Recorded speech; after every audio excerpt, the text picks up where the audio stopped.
Hello and welcome back to another episode of this week's watches, and this week it is the second drop of the year and we have some incredible options for you guys today. I mean, there's something really for everyone. As you can see at the front of the table, we've got some pretty much unworn watches from Timex, Citizen, Bulova, some really affordable great pieces, all the way to the back row, as you can see, with some fantastic vintage Rolex options of some just wonderful examples. We've got a 1655 Steve McQueen, we've got a Rootbeer, we've got a GMT with the black bezel, the 16750. Something really for everyone, including a very amazing dial. You wait till you see it, Tudor Date-Day, Speedmaster, Bulova, Fears. We've got everything, as you can imagine. So it's a very awesome drop, and it really shows what we want to be able to achieve here at Kibble Watches, to be able to bring you something like this 1655 in the same drop as a Timex Snoopy, and be able to provide both and go on the website and see incredible photos of both, descriptions of both, and details of both that you'd expect. I think that's awesome that we can do that, and I think you guys and girls really appreciate that as well. Granted, it's not for everyone. Some people, when they see a watch like this, they don't want to see something like a Timex on the same website. But to be honest, that isn't our market. We're not trying to reach those people. If they have a problem with that, it's sort of missing the point. We are dealing with collectors. It's what we do, it's what we enjoy, and it's what we are ourselves. And as always, if you have a watch you would like to sell, get in contact. Either on our website, there's the sell section, there's Instagram, there's WhatsApp, whatever method you want to use. Just stick to the one method as usual. It just makes the process a lot smoother, because it's not always me replying on every platform, so you may get mixed messages. So it's easier to stick to one, and then we'll deal with it that way, and we'll get back to you as quick as we can. Now, before we dive into the incredible range on the table, let's take a look at what's on wrist, and it is also incredible. This is a really beautiful circa 1988 Rolex Day-Date in full yellow gold with the champagne dial, original tritium dial, tritium hands. It's just in wonderful condition. The bracelet is super strong, which is always a thing we look for on these models. It doesn't have any paperwork. It has got a period correct large Rolex box that this would have come in, and yeah, it's short, 2 links I think for the bracelet, but again, this is coming next Saturday, and we're already in discussions with someone about a potential trade for this. Now, we do offer trades. We get asked it all the time. Do we take Part X? We do, but obviously it massively depends on what you want to Part X, how much you're thinking it's worth, and also what you want to Part X against. Now, if you came to us wanting to Part X for this Day-Day and you had 30 very awesome but affordable watches, it's probably not going to work for us, because we're going to take something that's very easy sellable watch and take on 30 things that are really difficult to sell, and we spread across the margins, if you will, and the time effort for selling 30 watches compared to one. So it really has to work for us. So when people ask, yes, we do, but it's very dependent on the situation, the watch, and the watches, which I'm sure you can all appreciate.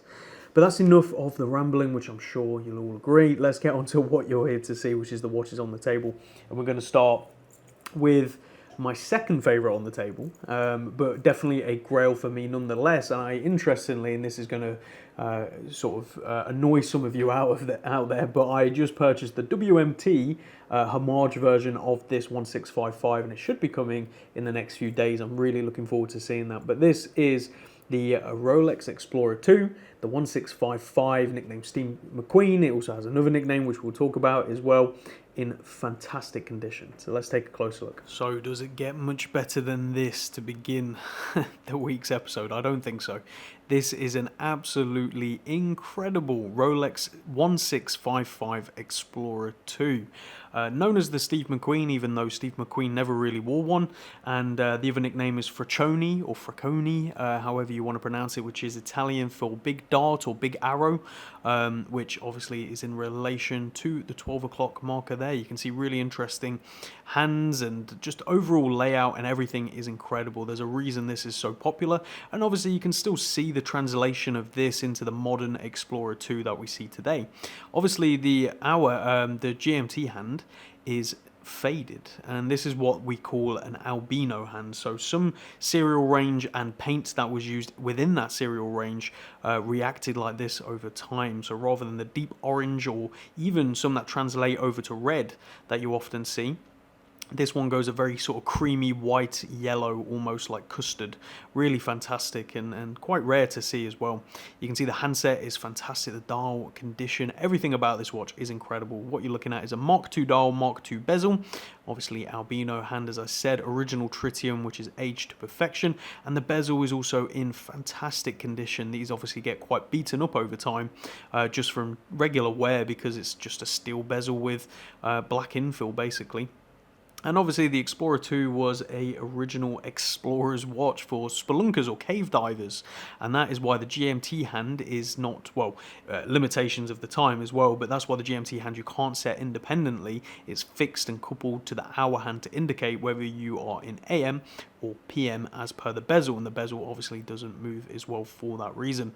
You can see the case and condition of the case is in very good condition. Obviously it's seen a polish wheel over the years. This is not unpolished at all, but it is good and overall very nice considering the age, which is circa 1975. Beaten away is an automatic Rolex caliber 1575, one of the first GMT movements used by Rolex. And again, just overall very nice screw down crown. The bracelet is a later edition bracelet. It's all the details of that, the reference for it is on the website, so you can go see that. Obviously plain screw down crown as you'd expect, but overall the head of the watch is everything you'd look at. The bracelet is a nice addition and it looks good, but the head of the watch is all and everything about this model, and it's in fantastic Mark II condition for circa 1975.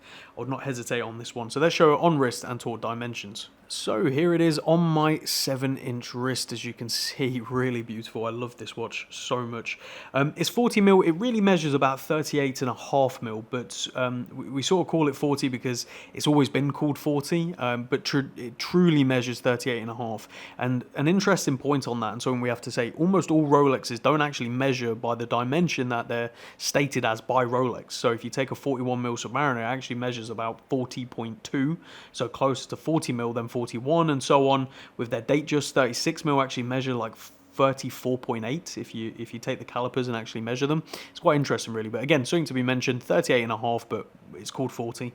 So 40mm by 46mm look to look 13mm thick, which is obviously heavily impacted by that really heavily domed crystal. And 20mm lugs, endless options obviously.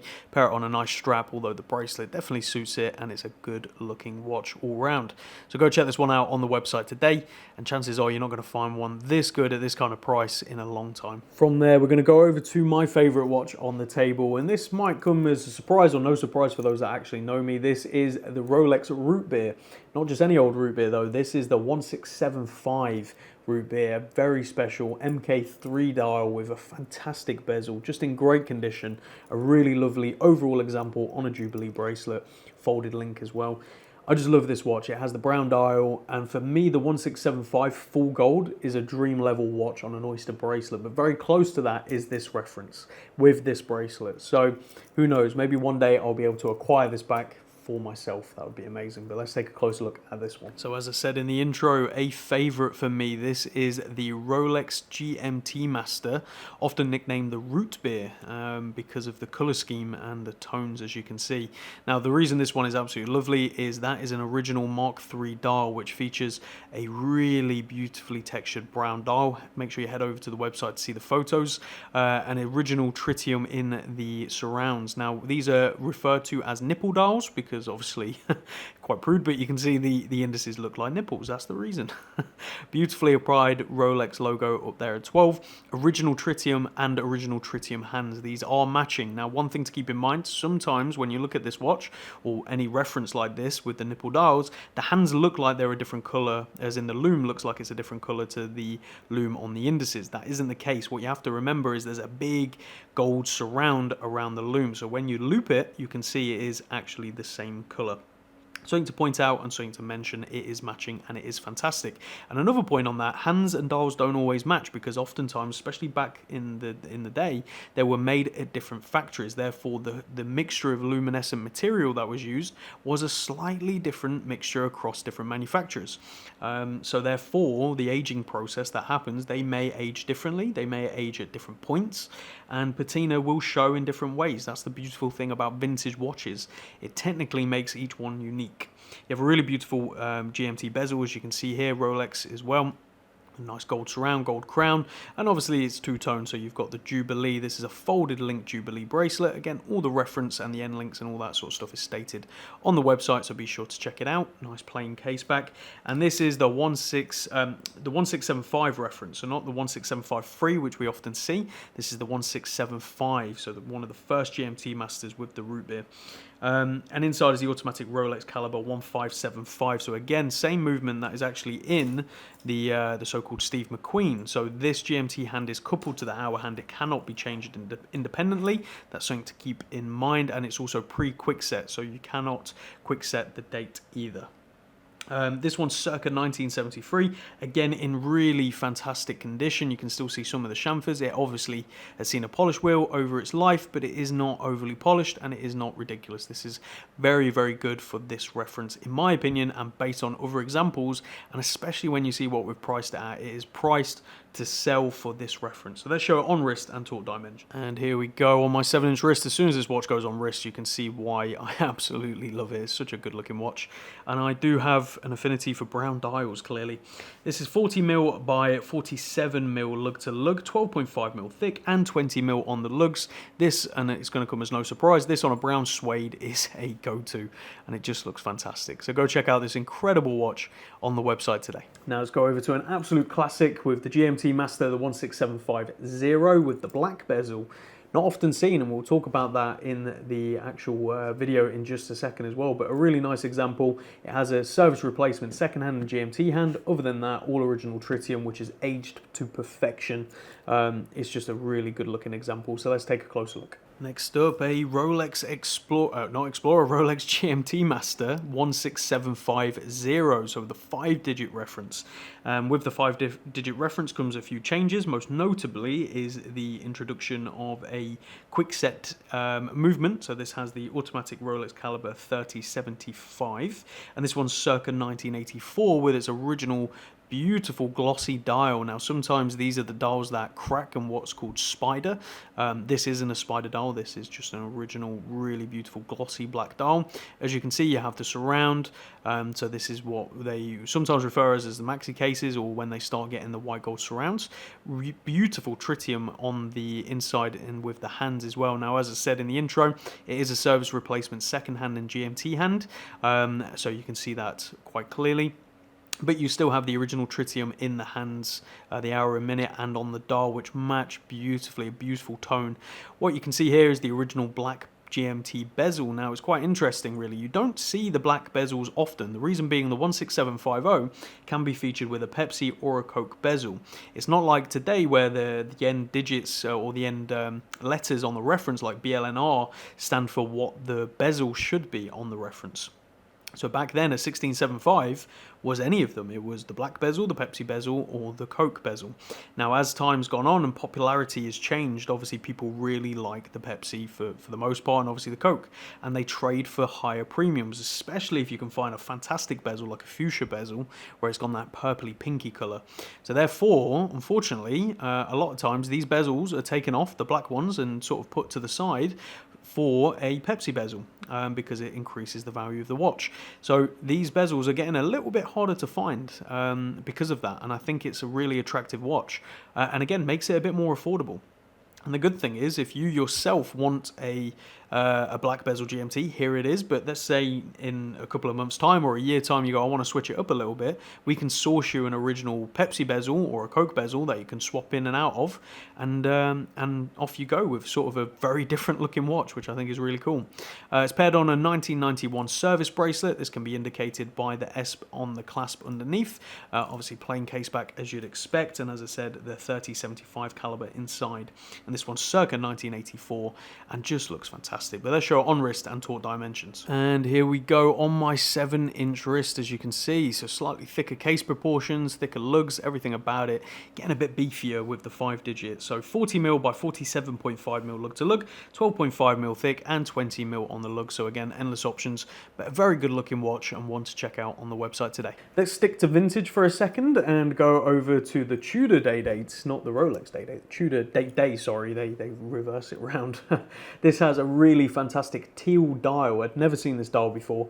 Really beautiful service hands, but original tritium teal dial. Again, I think you guys and girls are going to really like this. Folded link Tudor bracelet as well.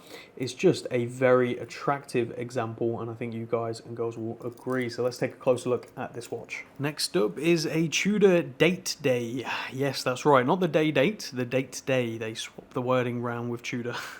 So this is the reference 76210 in 36mm from circa 1994/95, and that dial is everything right here. That's an original Tudor teal dial. Yes, we're calling it teal because to me, that is teal. It's not quite green, it's not quite blue, it's sort of an in-between, which just looks fantastic. As you can see, original tritium on the dial as well. The hands are later service Luminova hands. Again, not uncommon for this to happen. You've got an engine turn bezel, really nice case. Obviously, this is at a time where you still had a Rolex crown and a case back which states Rolex Geneva, as you can see. This is paired on its original folded link Jubilee style bracelet from Tudor. Which also dates to circa 1994-95. Nice solid bracelet and just built very, very well. And just a good looking watch, as you can see. A very attractive watch, that's for sure. But the sort of drawing point for us was that dial. I've never seen one before, and after a bit of research, they are incredibly hard to find. And it kind of looks similar to the modern Oyster Perpetual from Rolex with that sort of teal green dial that you can get. A really good looking watch.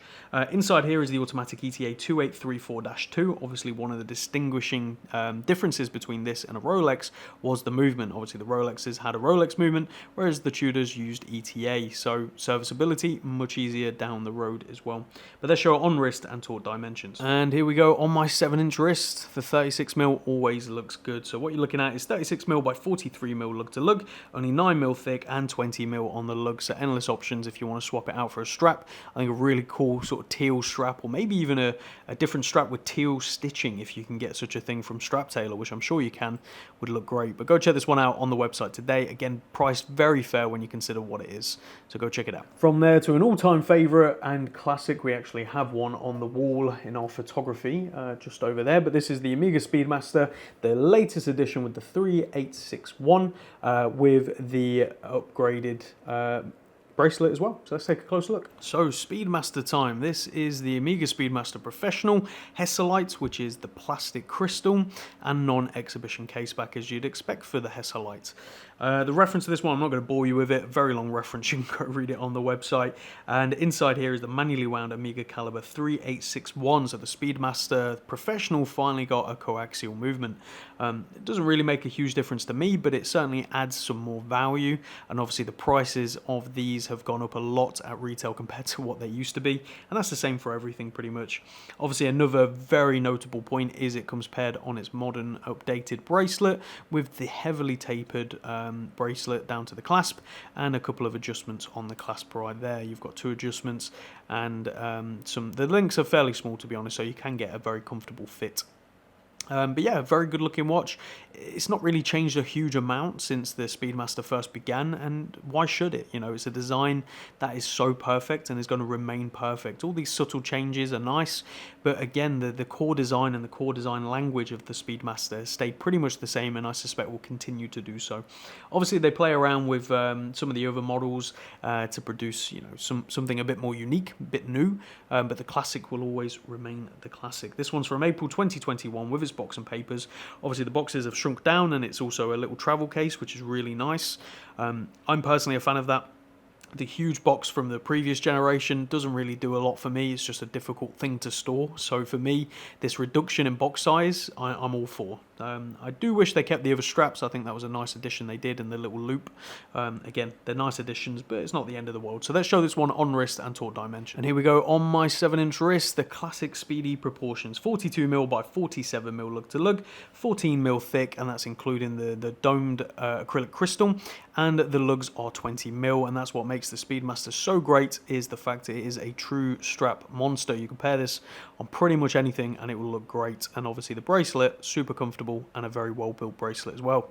So go check this one out on the website today and save yourself a nice chunk of money on retail. From there to probably the bargain on the table, if you can call it that, the sort of hidden gem. This is a really cool Breitling Navitimer with the blue dial, and interestingly we just sold 2 weeks ago, a week ago, probably a bit longer, the Zin version, so the Zin Navitimer or whatever you want to call it, the Navigator, which basically looks exactly like this watch. And I think it's really interesting what that sold for and what we're asking for the Breitling Navitimer version.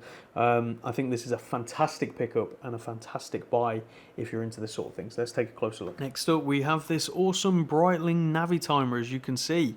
Really beautiful blue dial with the Arabic numerals, and just an overall good looking watch. So the reference to this one is A13022, and it's circa 1990s with its box and some service records from Breitling over the years.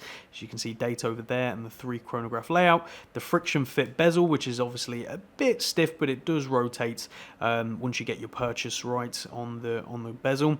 Nice condition case. It is very worn. We can have this polished for you, and as you can see, the case back stating the reference and serial and everything you'd expect. And beating away inside here is the automatic Breitling caliber 13, basically an ETA or Valjoux 7750 of some description that's been modified by them.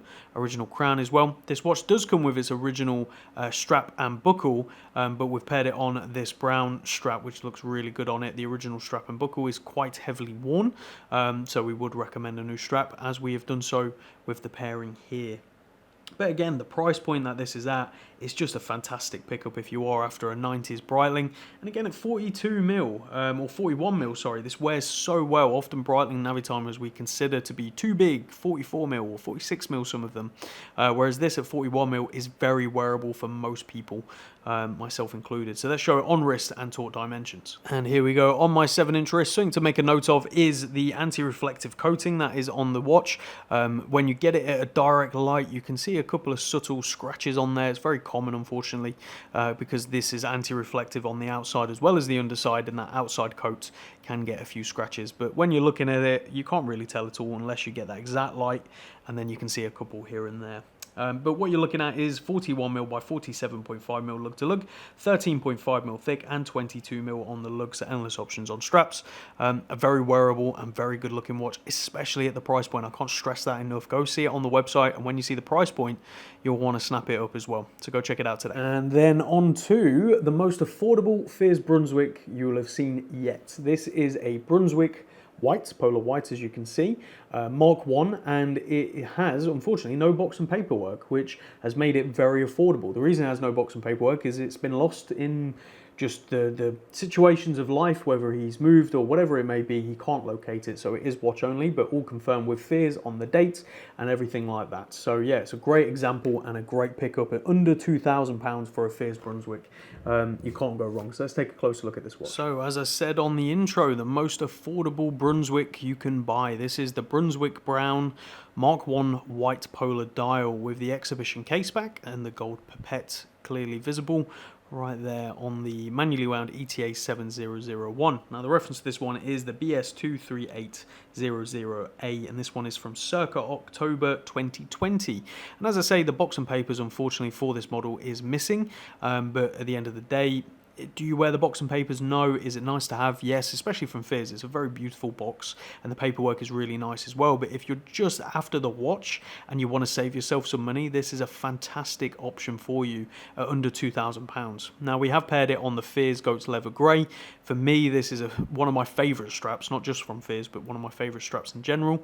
And I think it just really tones down the Brunswick. Now the Brunswick Brown in white is a very beautiful and dressy watch on a dressy strap, right? You put it on a glossy black or brown, it really tones this up to be a perfect dress watch with a suit.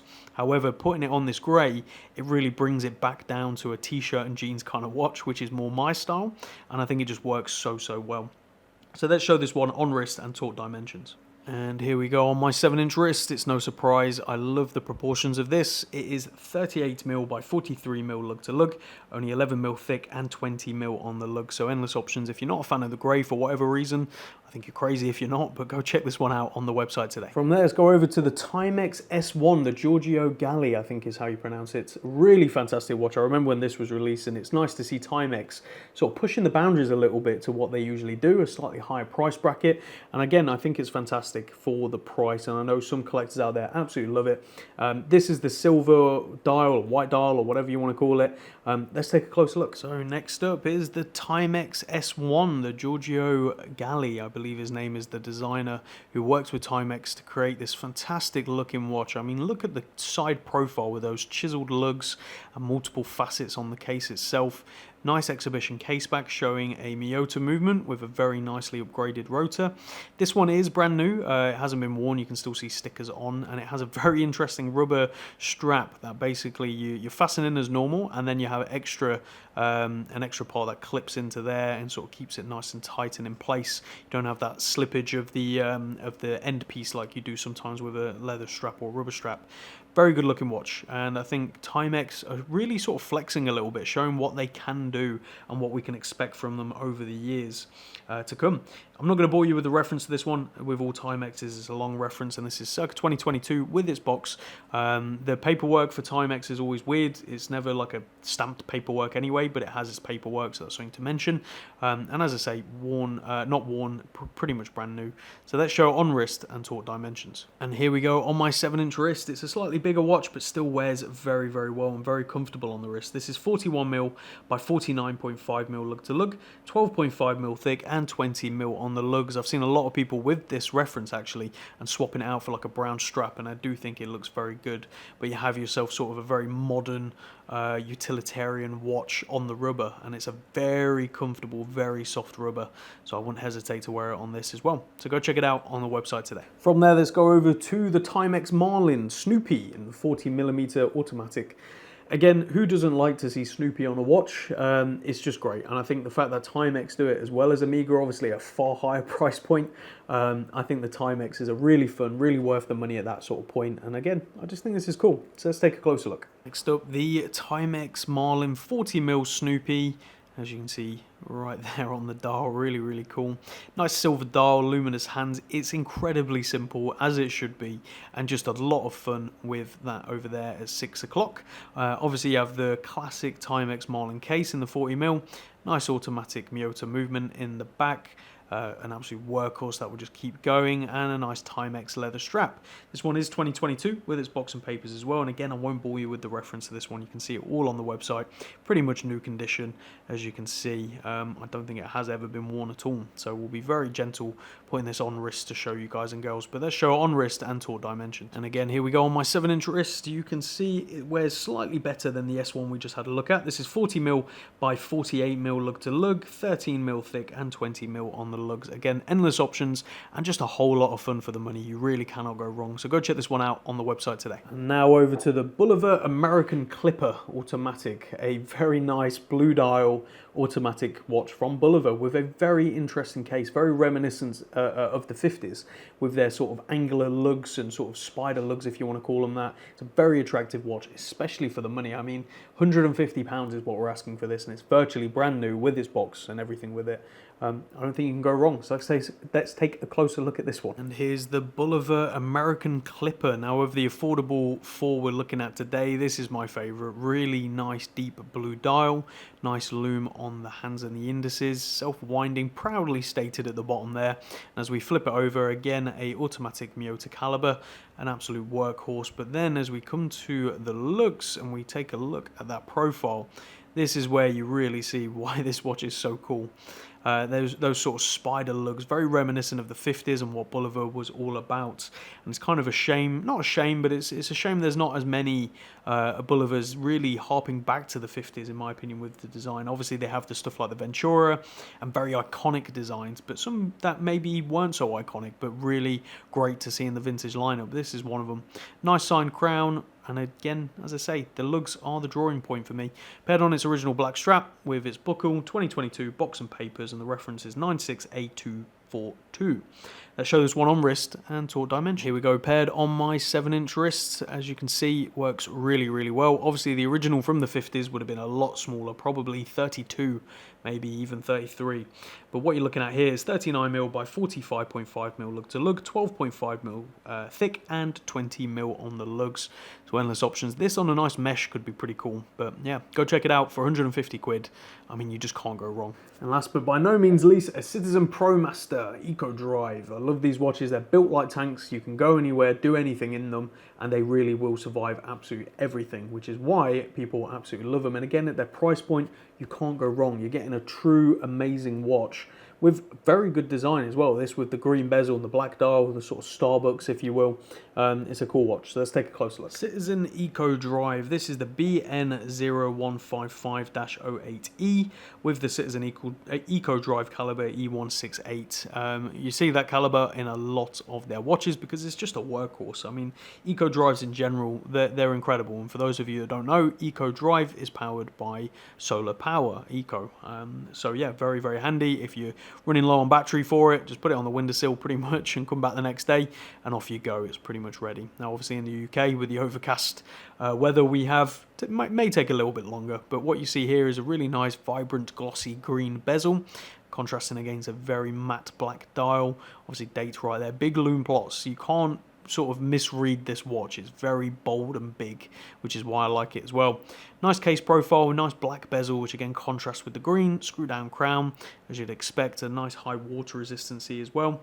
And this one's 2022 with its box of papers, its original rubber strap as well, but they show on wrist and toward dimension. And here we go on my 7-inch wrist, definitely a bigger watch, but again still wears incredibly well. 44mm by 49mm lug to lug, 11.5mm thick and 20mm on the lugs. Now the reason this original strap is nice is because it flares out to sort of match the case size a bit better, but there are endless options you could pair this on, so go check it out on the website today. So there you have it, guys and girls, this week's drop. 11 incredible watches, as I say, really showing the variety we want to achieve here at Kibble Watches.